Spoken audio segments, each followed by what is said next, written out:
Le Coran attire l'attention sur une fonction géologique capitale des montagnes. Et nous avons placé dans la terre des montagnes fermes, afin qu'elles ne s'ébranlent pas avec eux. Comme vous voyez, ce verset affirme que les montagnes empêchent les chocs sur la terre. On l'ignorait à l'époque où le Coran a été révélé. En réalité, on s'en est aperçu tout récemment, à la suite des découvertes de la géologie moderne. Selon ces découvertes, les montagnes apparaissent à la suite des mouvements et des collisions d'immenses plaques qui forment l'écorce terrestre.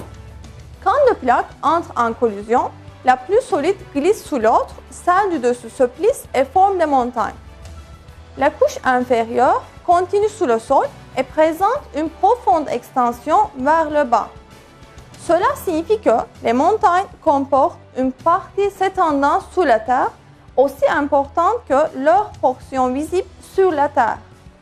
Dans un texte scientifique, la structure des montagnes est décrite comme ceci.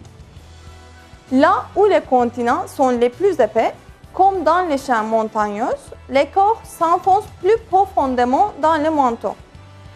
Dans un verset, ce rôle des montagnes est indiqué au moyen d'une comparaison à des piquets.